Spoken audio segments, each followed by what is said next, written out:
रखें सुरक्षित। जिसमें है हर वो जरूरी सामान जो बाढ़ के समय आपको और आपके परिवार की रक्षा करेगा, जैसे कि टॉर्च और पावर बैंक, पीने का पानी और रेडी टू ईट खाना और फर्स्ट एड बॉक्स और कंबल। घर लेकर के आए बाढ़ आपदा किट जो कि आपके परिवार को रखे हर मुसीबत से सुरक्षित। बाढ़ के समय तैयार और सुरक्षित रहने का आसान तरीका। आज ही अपने घर बाढ़ आपदा किट मंगवाइए और अपने परिवार को सुरक्षित बनाइए। एक ही बैग में सारी सुरक्षा। संपर्क करें 904180 पर और आप इसको अपने घर पे बैठ करके भी मंगवा सकते हैं।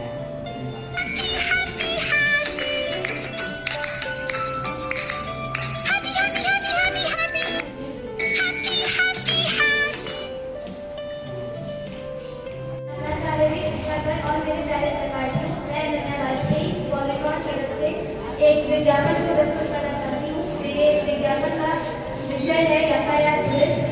शीर्षक, अगर सड़क की सुरक्षा करेंगे तो आपका जीवन सुरक्षित रहेगा। हमें यातायात नियमों का पालन करना चाहिए, जैसे वाहन चलाते समय सीट बेल्ट का प्रयोग करना चाहिए और फोन का इस्तेमाल नहीं करना चाहिए अथवा वाहन को संदेश का प्रभाव, अगर आप नियमों का पालन करेंगे तो आप अपनी और दूसरों की सुरक्षा कर सकते हैं। सुरक्षित सड़कों के निर्माण के लिए यातायात पुलिस आपके साथ है। लंबी चौड़ी खाली सड़क, इस पर चलकर निकले हम तेज गति में वाहन ना बढ़ाएं, चाहे कितनी भी जल्दी हो, सीमा और गति को पार करें। सड़क सुरक्षा का रखें ध्यान, अपने और दूसरों का करें सम्मान। धन्यवाद। एवं सहपाठियों, आज हम लोग प्रधान हाउस की तरफ से, जो मेरा नाम हर्ष है, आज हम लोग प्रधान हाउस की तरफ से धूम्रपान की तरफ से धूम्रपान की और आप सभी जानते हैं कि आजकल धूम्रपान के कारण बहुत ही लोग इन चीजों में पड़ जाते हैं। धूम्रपान एक ऐसी चीज है जो कि हर एक युवा लोग आजकल इस्तेमाल करते हैं, जिनसे उनके जीवन में बहुत सारी आपदाएं आती हैं। धूम्रपान में आप सब जानते हैं कई तरह की चीजें होती हैं, जिसमें लोग इतने ज्यादा प्रभाव हो जाते हैं कि वो छोड़ना मुश्किल पड़ जाता है। आप सब जानते हैं जो तंबाकू चीज होती है वो एक पेड़ से बनाई जाती है, जो कि हम सिगरेट, बीड़ी या सिगरेट के नाम पर इस्तेमाल करते हैं। हमारे जीवन में बड़ा प्रभाव पड़ता है। इससे कई लोगों की जान हम लोग को नशा के कारण बहुत से व्यक्ति ऐसे हर गलत कामों में पड़ जाते हैं, जो कि हमारे आजकल की चीजों के लिए बहुत ही हानिकारक होता है। धन्यवाद। आचार्य जी, शिक्षक महोदय और मेरे सभी सहपाठी, हम सब यहाँ पे इलेक्ट्रॉन दल की तरफ से हैं। हम सब यहाँ पर बेटी बचाओ बेटी पढ़ाओ पर एक विज्ञापन प्रस्तुत करने आए हैं। मैं पूर्या प्रधान, अदम मिश्रा, सुहानी और हिमांशु। सोचो जरा, अगर बेटियां ना हो तो घर कैसा होगा? सोना। बेटी है तो घर है, बेटी है तो जीवन में हलचल है। क्योंकि बेटी तो होता है, बेटी की तो मुस्कान है। बेटी बोझ नहीं, घर की शान है। तुम बेटी को कम दो, वो आसमान छू ले। तो आइए मिलकर वचन लेते हैं, हर बेटी को शिक्षा दिलाएं, हर बेटी को सम्मान दिलाएं। बेटी बचाओ बेटी पढ़ाओ, देश का भविष्य सुनहरा बनाओ।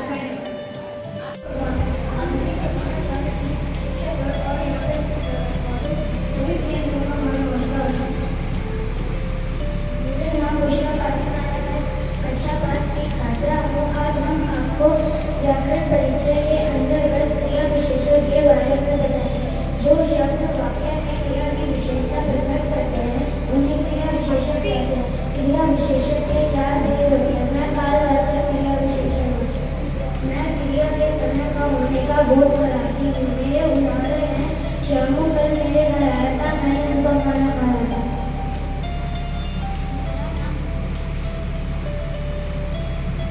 मेरा नाम हबीबा है, मैं कक्षा 4 की छात्रा हूँ। मैं बेटी क्रिया विशेषण हूँ। मैं क्रिया के होने के रंग के तरीके को बताती हूँ। मेरे उदाहरण हैं, वह धीरे धीरे चलता है, देश ध्यान होगा कितना है।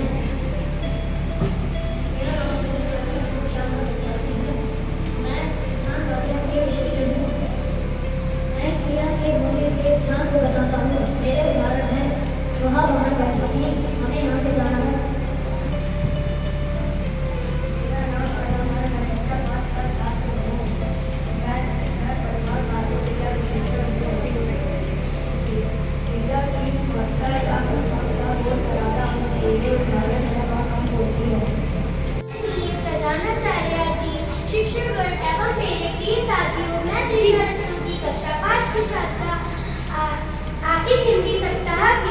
अंतर्गत इस हिंदी सप्ताह के अंतर्गत आपके समक्ष इस संज्ञा का परिचय करने जा रही हूँ।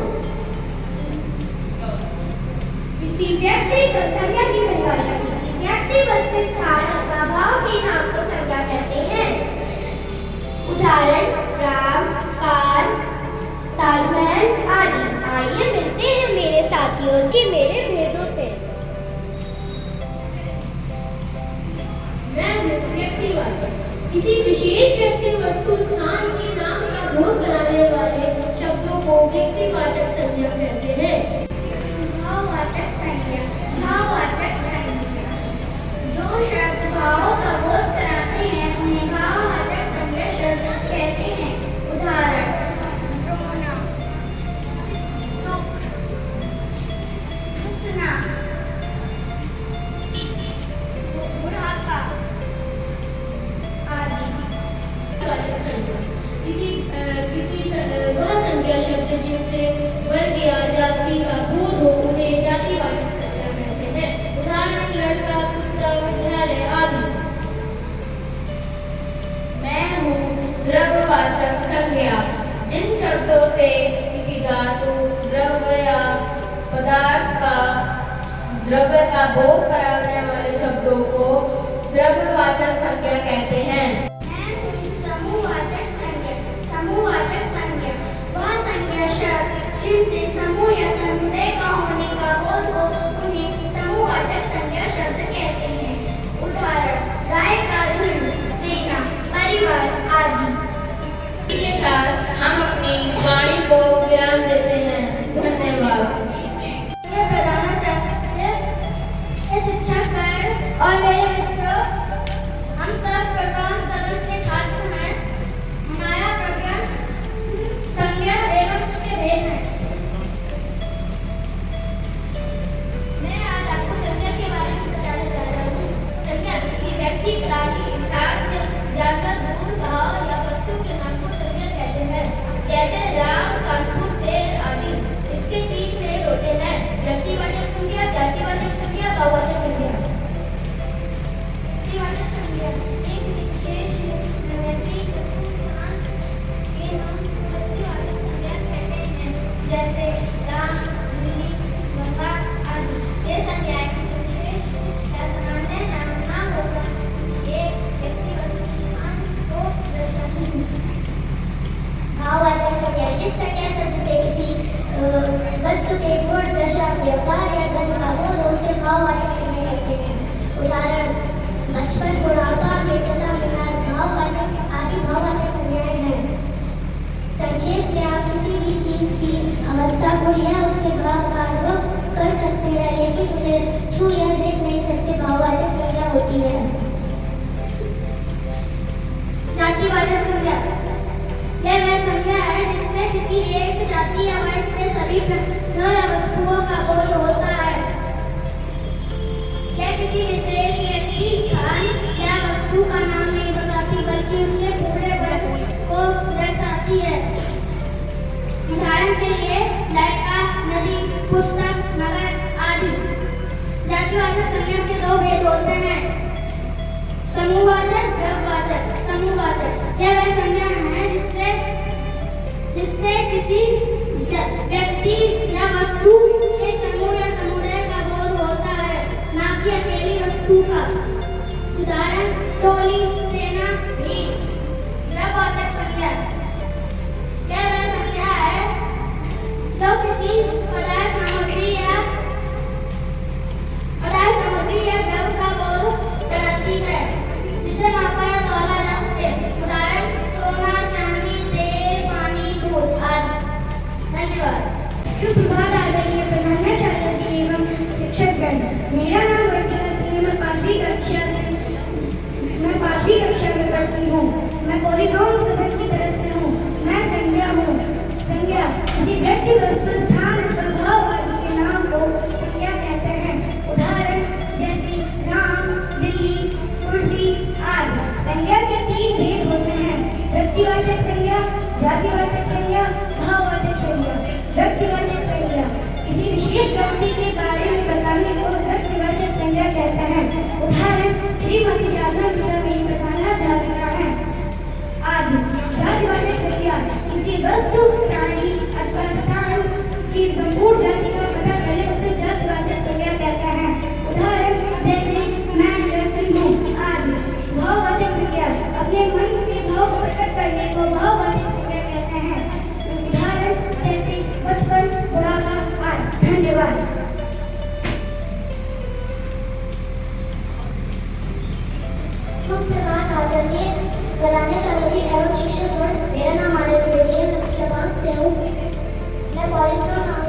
जैसे यह एक केवल है, इसमें यह सर्वनाम है। सर्वनाम के 6 लेवल हैं: पुरुषवाचक सर्वनाम, निश्चयवाचक सर्वनाम, निश्चयवाचक सर्वनाम, प्रश्नवाचक सर्वनाम, संबंधवाचक सर्वनाम, निजवाचक सर्वनाम। पुरुषवाचक सर्वनाम जैसे यह है वे 2 बच्चे हैं।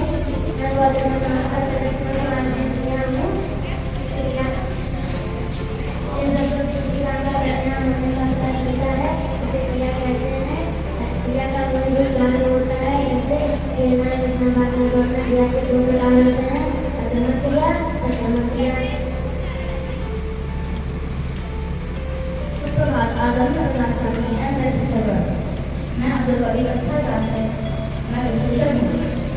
मैं आपको विशेषण के बारे में बताऊंगा। ये शब्द क्या है? विशेषता बताते हैं, वह शब्द को विशेषण कहते हैं। विशेषण के 4 भेद होते हैं: गुणवाचक विशेषण, संख्यावाचक विशेषण, परिमाणवाचक विशेषण और सर्वनामिक विशेषण। गुणवाचक विशेषण जो शब्द संख्या सर्वनाम की गुण, दोषनाम, आकार, प्रकार बनाते हैं, वह शब्दों को गुणवाचक सर्वनाम कहते हैं। जैसे गुणवाचक विशेषण कहते हैं, जैसे मेरे विद्यालय में हमारे बड़े पेड़ पौधे हैं। धार्मिक और कला देवी थी, जिससे महादेवी वर्मा को साहित्य और संस्कृत से लगाव मिला। उन्होंने प्रारंभिक शिक्षा इंदौर से की और आगे की पढ़ाई प्रयाग इलाहाबाद विश्वविद्यालय से की। उन्होंने वहां से संस्कृत में MA किया। वे शिक्षिका और बाद में प्रयाग विद्यापीठ की प्रधानाचार्य बनी। 11 सितंबर 1987 को इलाहाबाद प्रयागराज में उनका निधन हुआ। आदरणीय प्रधानाचार्य जी, सम्मानीय शिक्षकगण और मेरे प्रिय साथियों, मैं वात्सन झा, कक्षा 4 का छात्र न्यूट्रॉन सदन की ओर से आपके समक्ष रहीमदास जी का जीवन परिचय प्रस्तुत करने जा रहा हूँ। इस प्रकार से रहीमन धागा प्रेम का ना तोड़े चटकाए, तोड़े से फिर ना जुड़े, जुड़े गांठ पड़ जाए। रहीमदास जी का पूरा नाम अब्दुल रहीम खाना है। इनका जन्म 17 दिसंबर सन 1856 लाहौर में हुआ। इनकी माता का नाम सुल्ताना बेगम तथा इनके पिता का नाम मैरम खान। इनकी पत्नी का नाम बानो बेगम है। धर्म से ये इस्लाम को मानने वाले थे। रहीमदास जी पेशे से कवि, सेनापति, प्रशासक थे।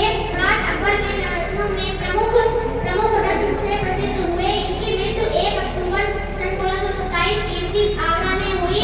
इनकी प्रमुख रचनाएं रहीम, सतसई, श्रृंगार सतसई आदि है। इनकी प्रमुख ग्रंथ नगर शोभा, रहीम दोहावली आदि। धन्यवाद। मैं मुंशी प्रेमचंद्र जी का जीवन परिचय प्रस्तुत करने जा रहा हूँ। मुंशी प्रेमचंद्र जी एक प्रसिद्ध लेखक थे। मुंशी प्रेमचंद्र जी का असली नाम गणपत राय श्रीवास्तव था। उनके पिताजी का नाम राय था। उनकी माता का नाम आनंदी देवी था। उनका जन्म उत्तर प्रदेश के वाराणसी गांव के लम्ही गांव में हुआ था। 29 जुलाई 1880 को हुआ था। उनकी मृत्यु 8 अक्टूबर 1936 को वाराणसी में हुई थी। उनकी रुचि बचपन से ही किताबों में थी। उनकी प्रसिद्ध रचना गोदान थी। जब मुंशी प्रेमचंद 8 साल के थे तब उनकी माता का स्वर्गवास हो गया था। जब मुंशी प्रेमचंद 15 साल की उम्र में विवाह हो गया। मेरा नाम पंडित मातृ है। मैं कक्षा 4 की छात्रा हूँ। आज मैं हिंदी दिवस के अवसर पर आप सभी को तुलसीदास जी के बारे में प्रस्तुत करने जा रही हूँ। आदरणीय प्रधानाचार्य जी, अध्यापकगण और उपस्थित सभी को मेरा नमस्कार। आज मैं आप सबके सामने हिंदी साहित्य के ऐसे महान कवि और भक्त संत के बारे में प्रस्तुत करने जा रही हूँ, जिन्होंने न केवल हिंदी साहित्य को बल्कि भक्ति भावना को भी नई दिशा दी। वे हैं गोस्वामी तुलसीदास जी, जिन्होंने रामचरितमानस जैसी अमर कृति रचकर पूरे भारतीय समाज को राम भक्ति से ओतप्रोत कर दिया। भारत की भूमि हमेशा से संतों और कवियों की झंडी रही है। इससे एक नाम है तुलसीदास जी का, जिनका जीवन, उनकी भक्ति और उनकी रचनाएं आज भी हम सभी को सत्य, भक्ति और मानवता का मार्ग दिखाता है। तुलसी इस संसार में भांति के लोग, पैसा देखे मित्रता, सांस न देखे लोग। हिंदी साहित्य के प्रमुख कवि गोस्वामी तुलसीदास जी का जन्म 1832 ईस्वी में बेलागांधा के राजापुर गांव में हुआ था। इनके पिता का नाम आत्माराम दुबे और माता का नाम तुलसी था। इनकी पत्नी का नाम रत्नावली था। इनका निधन सन 1623 ईस्वी में हुआ था। यह मुख्य रूप से ब्रज भाषा के कवि थे। इनकी भाषावली गीतावली। अतः हम यह भी कह सकते हैं कि तुलसीदास जी केवल कवि नहीं थे बल्कि समाज सुधारक, संत और लोक शिक्षक भी थे। उनकी रचनाएं हम लोगों को आज भी सिखाती है कि और इसलिए हम लोग इस तुलसीदास जी के आदर्शों को अपने जीवन में अपनाएं और उनके कहे गए मार्ग पर चलने की प्रयास करें। धन्यवाद। सुप्रभात। आदरणीय प्रधानाचार्य जी, मेरा नाम छात्रा है। मैं कक्षा 4 पढ़ता हूँ।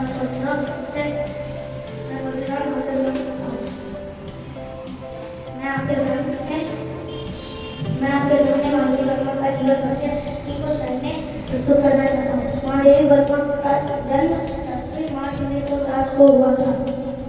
वे हिंदी साहित्य की प्रमुख कविता लेखिका थी। उन्होंने अपने शक्तिकरण के माध्यम से